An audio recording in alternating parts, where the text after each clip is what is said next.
Hi guys, welcome to another video. इस वाले video में हनुमान जी के पूरे जो भी ड्राइंग था, बाकी जो भी बैकग्राउंड या फिर बॉडी में कलरिंग था उसे कंप्लीट करने वाले हैं। वही ऑयल पेस्टल से माला मुकुट में कलरिंग हो गया था और फेस में भी कलरिंग हो चुका था। बाकी जो भी था उसे कलरिंग करने वाले हैं इस वाले वीडियो में।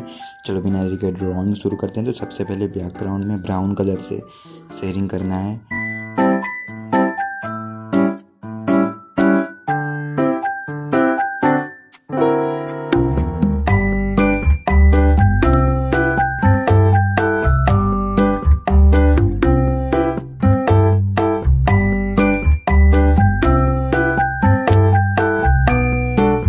बैकग्राउंड में ब्राउन कलर से शेडिंग हो जाने के बाद उसके ऊपर ऑरेंज कलर और जहाँ पर भी थोड़ा डार्क होल जो कॉर्नर्स में है वहाँ पर रेड कलर और ब्लैक कलर शेडिंग करना है। उसके बाद उसे ब्लेंड कर लेना है।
बैकग्राउंड में कलरिंग कंप्लीट हो चुका है। तो जैसे मुकुट में कलरिंग किया था वैसे ही हमें हेयरिंग्स में भी कलरिंग कर लेना है।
अभी मैं कहाँ कहाँ पर कौन कौन से कलर यूज़ कर रहा हूँ उसे देखो और आप लोग भी करने की ट्राई करो।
तो चलो ड्राइंग कंप्लीट हो चुकी है। बाकी मिलते हैं कोई न्यू ड्राइंग वीडियो में, तब तक के लिए भाई जो भी चैनल पर ना तो सब्सक्राइब कर देना, लाइक कर देना अगर ड्राइंग अच्छी लगी है तो। चलो मिलते हैं नेक्स्ट वीडियो में, चलो बहुत ही जल्दी। चलो भाई, अपना ध्यान रखना।